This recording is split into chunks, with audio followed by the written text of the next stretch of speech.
Clear Plate project. The gold standard is about innovation in carbon markets, and robust innovation at that. We're very keen to influence the way that compliance markets around the world behave. And so innovations like climate smart agriculture are a way for us to demonstrate how compliance regimes could incorporate agricultural practices and have confidence in doing so. One of the great things about the Carbon Solutions Global project is that it's using a UNFCCC methodology and applying that in a new way.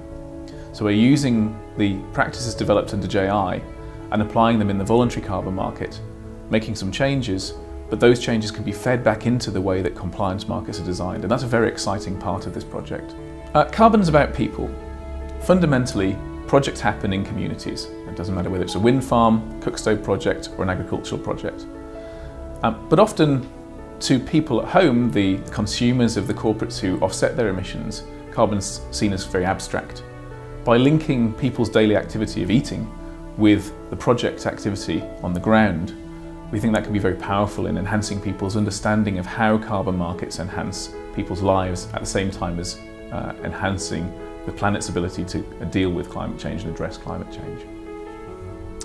We had a tremendous response to our land use expansion, and particularly within the climate smart agriculture area. And we were delighted when Carbon Solutions Global approached us to look at this particular project in Hungary for a number of reasons.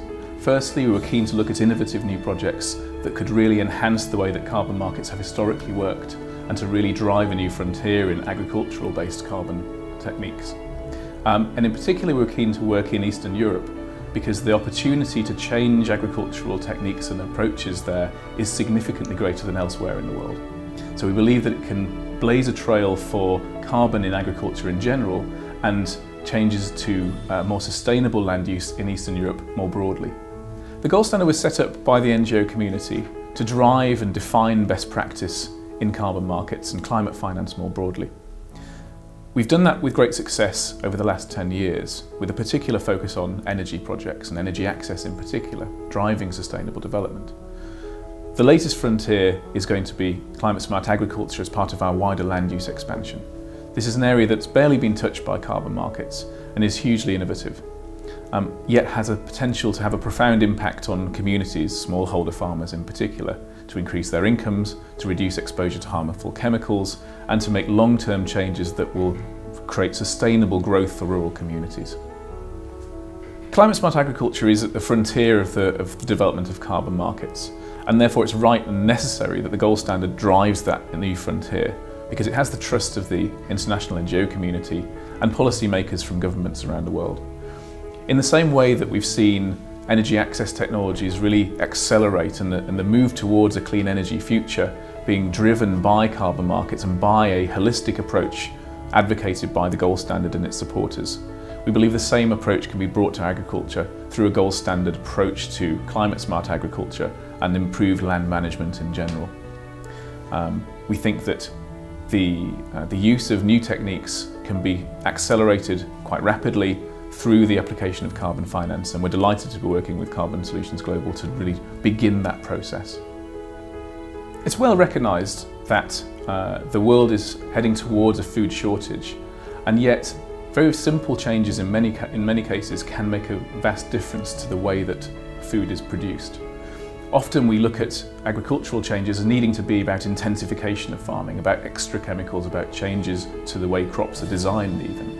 And yet in this project what we see is that by actual changes towards a less intensive in terms of chemical fertiliser usage approach, a more traditional approach to managing the land in terms of caring about how that yield is achieved by using low tillage techniques, for example, we're going to see an increased yield with a less intensive approach and a less artificial approach in many ways. Those changes are changes that can be carried out and undertaken year in, year out over generations. And so the increased yield and the benefits of those techniques will be seen relatively quickly, but the reliance on chemical fertilisers will be reduced. And so from an NGO perspective and from a civil society perspective, this is a win-win because you're seeing increased benefits to the communities through increased productivity, and you're seeing at the same time as that lower reliance on chemical fertilisers. The project with Carbon Solutions Global is a very interesting approach because it combines a number of agricultural changes. First and foremost, looking at the way that tillage takes place. So rather than deep ploughing and leaving soil open for the winter, the ploughing technique is changed and the soil is closed over to prevent soil carbon leaking into the atmosphere. In addition, we have a change to the fertilisers that are being used. So moving away from intense chemical fertilisers to algal-based fertilisers. And that has a huge benefit, not only in terms of emissions, but also a wider sustainable development benefit in terms of environmental pollution through chemical fertilisers, the exposure of the farming community to those fertilisers, and also the runoff into local water systems. Carbon finance is a vital component of the way that these changes to more sustainable agricultural practice can be achieved. Often we find that the initial outlay and the changes that are required do carry a higher cost, as they would if you were using a greater amount of fertiliser to increase the yield by the same amount. However, these are more sustainable over the long term.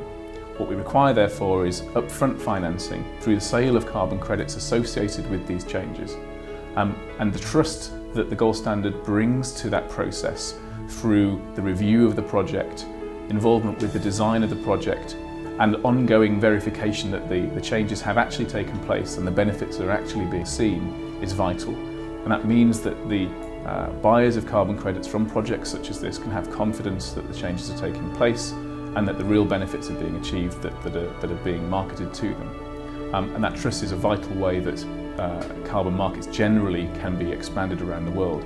And it's an important part of the gold standard's philosophy that we want to see greater use of market mechanisms. We want to see carbon markets adopted more widely, and what will be required to achieve that is trust. Trust from civil society, trust from the various different actors involved in order to ensure that they see that these are an effective instrument and can be applied and can be invested into. For corporates, carbon crediting is a vital part of a carbon management strategy, because however much focus you have internally on reducing emissions, there will always be an outstanding balance of emissions, and it's important to address those through the offsetting mechanism. Projects like this allow corporates to use that and benefit from the wider sustainable development benefits that the project delivers, and to associate themselves very closely with changes that affect people very profoundly. So buyers of credits from this type of project can really see the effect that their investment has on communities. They can know that although the credit itself has environmental integrity, it achieves so much more. And that marketing opportunity to them to associate themselves with changes in a particular country, among a particular community, is a vital part of how they can communicate the benefits to their own clients. Carbon markets are the ultimate in results-based finance. Over the last 10 years, it's really been demonstrated that through a robust methodological approach, you can drive finance into a particular activity and have confidence that that income is being maximised in the development of a project activity. So rather than financing an input, you're financing an outcome. And carbon is the best possible way for a corporate to achieve confidence in the way that it uses its CSR funding. Not only because it has verified outcomes, so you know that what is being delivered is what has been described to you, but also because though that ton of carbon is achieving a range of other benefits. Under the gold standard approach, we're actually measuring those benefits, identifying what those wider sustainable outcomes are, and recording those. It's just as important to the delivery of a gold standard credit that those sustainable development outcomes are achieved as the emission reduction itself. The gold standard is all about driving best practice and innovation in carbon markets, defining what can be achieved and showing that it can be done in a robust way. We like to break new ground, and in this case with the Carbon Solutions Global project, we're collaborating to do something really quite unique in the market. And we think that's quite an exciting opportunity for buyers of carbon offsets who are familiar with the approach and who really want to associate themselves with innovation within these types of market. And to be able to communicate something new about a project. Everyone understands trees, everyone understands wind farms, and agriculture is a new frontier in carbon markets. The gold standard is the right organisation to drive trust in how agricultural carbon can be used, And it has a whole new set of benefits associated with smallholder farmers and very poor communities in Eastern Europe in this particular case. So we think that will be deeply attractive to buyers. Adrian Rimmer, CEO of the Gold Standard Foundation.